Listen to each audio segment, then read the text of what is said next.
O'zbekiston Respublikasi Ichki ishlar vazirligi Surxondaryo akademik litseyida bitiruvchi sinf o'quvchilari ishtirokida tadbir tashkil etildi.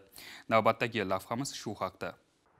Jarqo'rg'on tumanida faoliyat ko'rsatuvchi O'zbekiston Respublikasi Ichki ishlar vazirligi Surxondaryo akademik litseyida bugungi kunda 330 nafar o'quvchilar tahsil olishadi. Ular orasida 159 nafari bu yilgi bitiruvchilar hisoblanadi. Bitiruvchilarni kasb va oliygohlarga yo'naltirishga xizmat qiluvchi targ'ibot tadbirida Huquqni muhofaza qilish akademiyasida yo'nalishlar bo'yicha kunduzgi ta'lim shakliga o'qishga qabul qilish jarayonlari joriy yilning 1-martiga qadar davom etishi bildirildi. Shu bois bir qator yo'nalishlarda o'qish istagida bo'lgan yoshlarga akademiya faoliyati haqida zarur ma'lumotlar berildi.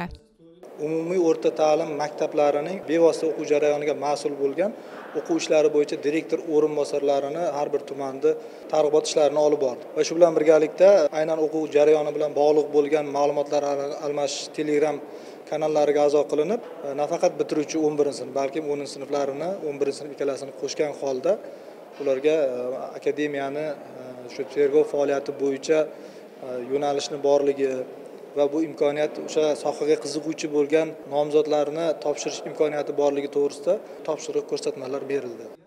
Targ'ibot tadbiri davomida kasb tanlash arafasida turgan yoshlar bilan suhbatlar o'tkazildi. Ma'lumot o'rnida O'zbekiston Respublikasi Huquqni muhofaza qilish akademiyasi tergov faoliyati yo'nalishiga o'qishga qabul qilish joriy yilning 1-fevraldan 1-martgacha bo'lgan muddatda nomzodlar bilim va malakalarni baholash agentligining maxsus elektron ro'yxatdan o'tkazilgan holda olib boriladi. Nomzodlarga test sinovlarini topshiradigan fanlar majmuasi mos bo'lgan davlat oliy ta'lim muassasalarining 5 tagacha ta'lim yo'nalishlari bo'yicha ishtirok etish imkoniyati ham beriladi.